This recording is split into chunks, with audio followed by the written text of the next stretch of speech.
자, 반갑습니다. 쌤은 부천청소학원에서 강의하고 있는 심성보 쌤이에요. 수강명은 국보티.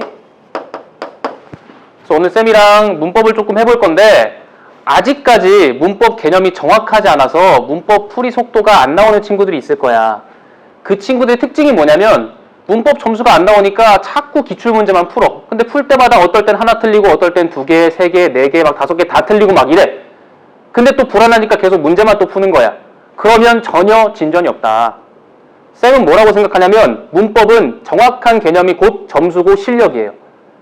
그래서 문법은 한 번 하실 때 정확하게 개념을 공부하셔야 돼. 그래서 쌤이랑은 쌤이 지금 비록 이게 강사 소개 영상이긴 하지만 쌤은 목적 없는 강의하는 걸 되게 싫어하기 때문에 요 4번의 강의를 다 수강하면 형태소에 대해서는 정확히 이해할 수 있도록 강의를 좀 구성해 봤어. 그러니까 4강을 열심히 따라서 한번 들어봅시다. 자, 쌤이 형태소를 가르쳐 줄 텐데 쌤 몇 단어를 좀 써볼게. 첫 번째 부사, 두 번째 부사형 전성어미, 세 번째 부사 파생 전미사, 그 다음 부사화 전미사, 그 다음 부사격 조사, 부사어, 부사절을 아는 문장 등등등등. 자, 지금 얘네들 한 7개만 봐도 벌써 머리 깨지려고 하는 친구들이 있을 거야, 그지? 쟤네들을 보면서 아 짜증나 이러고 있으면은 아직 언어 개념이 많이 부족한 거고, 쟤네를 보면서 쟤네가 그냥 싹 깔끔하게 정리가 되는 친구들은 이제 문법 개념이 어느 정도 정립되어 있다. 형태소를 좀 안다라고 할 수 있는 거예요. 이해됐습니까? 그러니까 너는 적어도 이 4강을 듣고 나서 저기 써있는 단어들을 전부 다 구별할 수 있어야 돼. 그게 형태소를 정확히 안다라는 것입니다. 알겠죠? 자, 그럼 일단 시작입니다, 이제. 그렇다면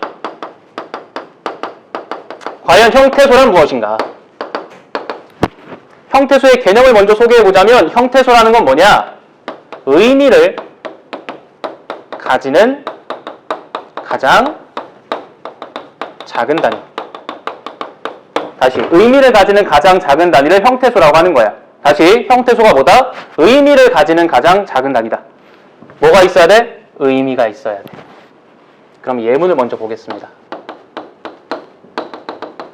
성보가 밥을 먹었다.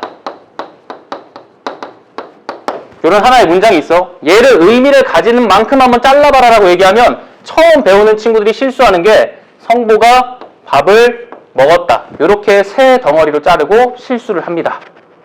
그러니까 걔네들은 생각하는 거야. 성보라는 사람이 있고 밥이라는 대상이 있고 먹었다라는 행동이 있으니 의미를 쪼개면 성보 밥 먹었다. 이렇게 세 개 아니겠냐. 이렇게 쪼개곤 합니다. 근데 이거는 의미라는 단어에 대한 오해에서 비롯된 겁니다. 다시, 의미라는 단어를 오해하면 저렇게 잘못 쪼개게 돼. 그러면 우리는 의미가 뭔지 정확하게 알아야겠지?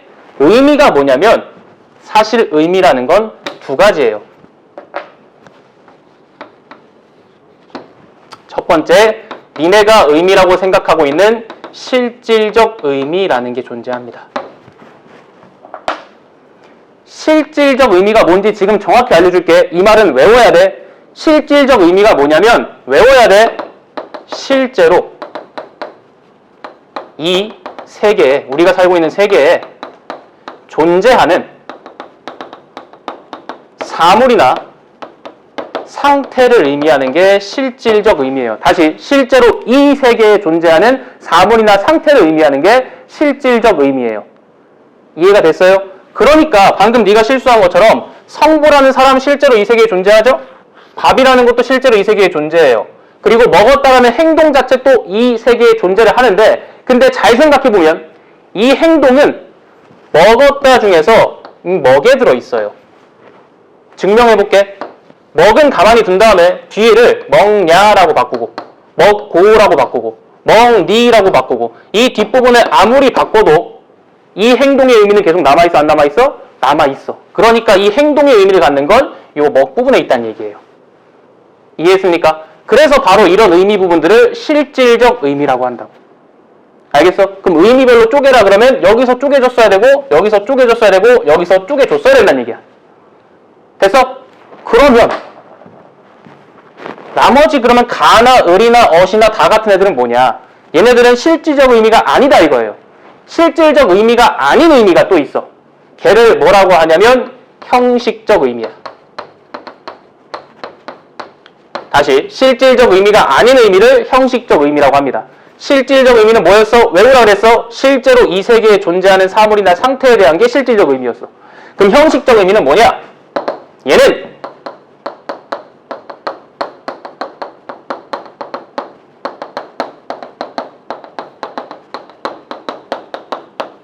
이거예요. 문장 안에서만 존재하는 의미. 문장 안에서 다른 애들이랑 뭔가 붙어있을 때만 의미를 가질 수 있는 애들이 있어. 걔네들이 바로 형식적 의미야. 증명해볼게. 자, 여기 색깔이 엇이 있어요. 먹다와 먹었다의 차이는 뭐야? 이 엇에는 무슨 의미가 더 들어가 있지? 맞아, 과거의 의미가 더 들어가 있어. 그래서 먹었다의 엇은 과거의 의미가 더 들어가 있어요. 근데 이 과거의 의미를 가지는 엇이 만약에 지 혼자 이렇게 빠져나왔다고 생각해봐. 엇이 지 혼자 있어요. 얘가 지 혼자서도 과거라는 의미를 가질 수 있나? 아니에요. 먹하고 다 사이에 들어가 있을 때나 과거의 의미를 가질 수 있어. 됐어? 한 번 더. 여기 가가 있어. 이 가를 내가 지우고 의를 썼다고 생각해봐. 그럼 성보가 밥을 먹었다였는데 성보의 밥을 먹었다로 문장의 의미가 바뀌어버리지. 그지? 가가 써 있었을 땐 밥을 먹은 주인공이 성보였는데 의로 바꾸니까 밥을 먹은 건 다른 사람일 수 있어. 근데 밥의 주인이 성보였던 거야. 이렇게 의미가 바뀌어버린다고. 하지만 얘가 지 혼자 떨어져 나와서 지 혼자 의가 있다라고 했을 때 밥의 주인이 얘다라는 걸 얘가 알려줄 수 있나? 없어요. 앞이나 뒤에 아무것도 없으면 얘는 의미가 없는 겁니다. 그래서 이런 식으로 문장 안에서 다른 애 앞이나 뒤에 붙어있을 때만 의미를 갖는 애들을 형식적 의미라고 하는 거야. 이해가 됐어요? 오케이.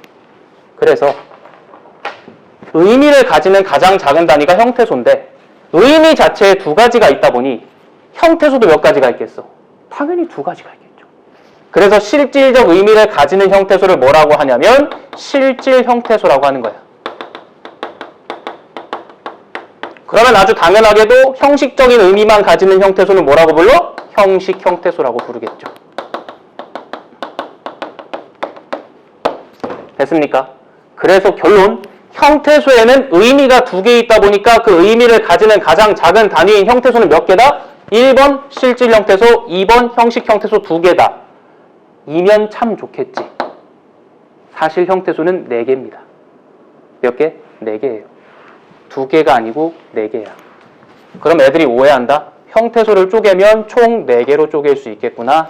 이렇게 하나의 형태소가 4가지로 쪼개지는구나. 요 그림을 생각하시는데 절대 이렇게 착각하시면 안 돼. 이해했어? 무슨 얘기인지? 자, 쌤이 예를 들어 볼게. 성인 10명이 있어요. 내가 얘네들을 두 그룹으로 나눌 거야. 이쪽에 경제활동을 하는 인구 서보세요. 그래서 여기 5명이 왔어. 그 다음 돈 안 버는 사람들 경제활동 안 하는 사람 와보세요. 하니까 이쪽에 또 5명이 왔어. 이럴 수 있겠지. 그러니까 몇 명의 부류가 됐어요? 2개의 부류가 됐어요. 이해됐습니까? 그래서 이렇게 성인 10명을 2개로 나눌 수도 있어. 근데 똑같이 10명인데 얘네를 C와 D로 나눌 수도 있어. 어떻게 나눌 거냐? 그러면 이번엔 혼자 사는 사람은 이쪽으로 오시고 엄마 아빠랑 같이 사는 분들은 일로 와보세요. 하니까 여기 혼자 사는 애들에 4명이 왔어. 그리고 여기 엄마 아빠랑 같이 사는 애들이 6명이 있어요. 이해됐습니까? 그러니까 10명을 몇 개로 나눈 거야? 4개로 나눈 거야. 여기까지 이해되셨나? 오케이. 자, 다시 해서 성인 10명을 요렇게도 한번 나눌 수 있고 요렇게도 한번 나눌 수 있다는 얘기예요. 얘는 기준이 뭐였냐면 경제활동. 돈을 버냐 못 버냐. 그지? 그 다음 얘는 기준이 뭐였냐면 독립. 혼자 사냐 부모님이랑 같이 사냐. 그래서 총 몇 개의 부류가 나왔어? 10명 가지고 4개의 부류가 나왔어. 근데 그 10명을 한 번에 4개로 쪼갠 게 아니라 요렇게 요 기준에 따라 한 번 2개로 쪼개고 요 기준에 따라 한 번 2개로 쪼갤 수 있다는 얘기예요. 이해했어요? 형태소도 마찬가지예요. 일단 첫 번째 기준인 실질적 의미 여부에 따라서 실질 형태소와 형식 형태소로 쪼개본 거야. 이해했어? 그리고 기준이 달라. 두 번째, 자립성 여부에 따라서 또 2개로 쪼갤 수가 있어. 이 자립성 여부에 따라 쪼개는 거 너무 쉬워요. 이렇게 2개를 또 쪼개면 자립할 수 있어? 그러면 자립형태소. 자립할 수 없어. 엄마 아빠랑 같이 살아야 돼. 그러면 자립할 수 없으니까 의존형태소. 너무 쉽지? 그치? 얘는 뭐라고? 자립할 수 있다고. 얘는 뭐라고? 자립할 수 없다고. 의존해야 된다고. 됐어? 이렇게 얘기하면 또 다 이해했다고 한다? 근데 내가 장담하는데 지금 저 자립형태소와 의존형태소를 이해했다고 하는 사람들의 60% 이상은 실제 시험 문제 풀려보면 틀립니다. 제대로 이해를 못하고 있다는 얘기죠. 증명해볼게.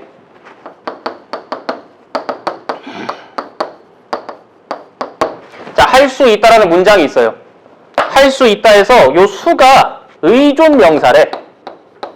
미리 알려준 거야. 수가 의존명사래. 너무 쉽잖아. 그러면 이 수라는 건 의존명사니까 당연히 의존형태소야, 자립형태소야? 자립형태소야. 띠용하죠? 얘가 의존명사인데 자립형태소라니까? 이게 무슨 말인지 이해하려면 공부를 똑바로 해야 돼. 그러니까 문법은 아까 얘기했잖아. 기본 개념이 곧 실력이고 점수예요. 완전한 기본 개념이 있어야 진짜 제대로 빠르고 정확하게 문제를 풀 수 있어. 왜 이렇게 된 거냐면 쌤이 보여줬잖아. 기준이 몇 개일 수 있어? 똑같은 걸 나누는 기준이 2개일 수 있어. 기준이 다르면 다른 분류야. 맞지? 이 의존과 이 의존은 기준이 달라요. 그럼 당연히 같은 거야, 다른 거야? 다른 거지. 똑같이 의존이란 단어 썼지만 기준이 다르니까 다른 단어라고. 의존 형태소 할 때 기준은 잘 들어. 어절이에요. 형태소가 자립이냐 의존이냐 나눌 때의 기준은 어절이라고. 의존 명사 할 때의 기준은 이건 아직 몰라도 돼. 문장입니다. 그러니까 얘는 문장에서 혼자 쓸 수 있는 명사냐 쓸 수 없는 문장이냐. 얘는 어절에서 혼자 쓸 수 있는 형태소냐 쓸 수 없는 형태소냐. 이게 완전히 다르다는 얘기예요. 보여줄게 무슨 얘기인지. 어절이 뭐냐면 우리말은 띄어쓰기 하니까 덩어리들이 생겨요. 할 수 있다는 총 3덩어리, 즉 3어절이에요. 근데 이 첫 번째, 두 번째 어절에 수라는 형태소가 들어와 있어. 수라는 형태소는 얘를 더 이상 쪼갤 수 없으니까 얘 자체가 하나야. 맞아? 근데 이 두 번째 어절이 딱 수 하나 들어가 있으니까 꽉 찼어. 더 필요 없어. 어절 안에서 혼자 쓰였어. 그러면 자립 형태소야, 의존 형태소야? 자립 형태소야, 의존 형태소야? 기준이 어절이야? 얘는 어절 안에서 혼자 쓰였어? 그러니까 의존 형태소야. 아이고, 미안해. 그러니까 자립 형태소야. 됐어요? 근데 이 문장 안에서 이 수라는 애는 반드시 앞에 할 수 있다, 먹을 수 있다, 따라갈 수 있다, 이런 식으로 앞에서 꾸며주는 게 있어야 수라는 명사를 쓸 수 있잖아. 그러니까 이 수는 문장 안에서는 혼자 쓸 수 있어 없어? 없어. 그래서 의존 명사라고 하는 거야. 무슨 말인지 알겠니? 그러니까 수는 자립 형태소이면서 오히려 의존 명사라고. 둘이 다른 말이야. 알겠죠? 결론. 그래서 형태소에는 총 몇 가지가 있다? 4가지가 있다. 실질 형태소, 형식 형태소, 3번째 자립 형태소, 4번째 의존 형태소까지. 됐나? 하지만 똑같은 형태소를 4개로 빵 쪼갠 게 아니라 기준 2개에 따라서 여기서 2개, 여기서 2개에서 총 4개인 거다. 알겠죠? 마지막으로 심플하게 정리해 드리겠습니다. 아까 내가 그랬잖아. 여기 경제활동 하는 애, 안 하는 애. 여기 혼자 사는 애, 혼자 못 사는 애. 돈 버는 애들 중에서는 나 30살까지 엄마 아빠랑 살래, 이런 애들도 있잖아. 그지? 그런 애들이 여기 들어가 있는 거야. 쌤이 일부러 비유한 거야. 돈 버는 애들이 뭐냐면 실질적 의미를 가진 애들이야. 돈 못 버는 애들은 형식적 의미밖에 없는 애들이야. 돈 버는 애들은 당연히 혼자 살 수 있어 없어? 있지. 돈 버는 애들은 엄마 아빠랑 살 수도 있지. 버는데 엄마 아빠랑 같이 살래. 맞아? 실질적 의미를 가진 애들은 자립할 수 있을 거야. 근데 실질적 의미를 가진 애들 중에는 자립하지 않고 의존하는 친구들도 있을 수 있어. 됐죠? 반면에 형식적 의미를 가지는 친구들은 자립할 수 있어 없어? 돈도 못 버는데 월세 낼 수 있어 없어? 없잖아. 그래서 형식적 의미를 가진 애들은 무조건 뭐 해야 돼? 다 의존해야 돼. 무슨 얘기인지 알겠어요? 실질적 의미를 가지면 자립할 수도 있지만 의존할 수도 있어. 근데 형식적 의미를 가지면 무조건 뭐 해야 돼? 의존해야 돼. 누가 특이해? 실질이면 자립해야 맞잖아. 실질인데도 의존하는 애들이 되게 특이한 애들이지. 그래서 형태소에서도 실질적 의미를 가지면서도 의존하는 친구들을 조심해야 돼. 그게 누구냐면 끝이야, 마무리야, 얘예요. 그렇잖아? 먹었다 해서 먹은 이 행위를 실제로 가리키는 거지? 그러니까 실질적 의미가 있어. 하지만 요 덩어리를 잘 봐. 먹었다 해서 먹만 있다고 생각해봐. 성보가 밥을 먹. 이 어절 완성돼, 안 돼? 안 되잖아. 그러니까 얘는 실질적 의미를 가지지만 자립이야, 의존이야? 의존인 거야. 이 덩어리 안에서 혼자 쓸 수 없으니까. 이해했어요? 무슨 얘기인지? 그래서 이 동사 형용사의 앞부분, 뒤에서 배울 거예요. 동사 형용사의 앞부분인 어간 내지는 어근을 얘는 실질이면서 동시에 의존인 되게 특이한 형태소다라고 말하는 거예요. 무슨 말인지 알겠습니까? 오케이. 그래서 여기까지가 형태소에 대한 아주 기본적인 내용입니다.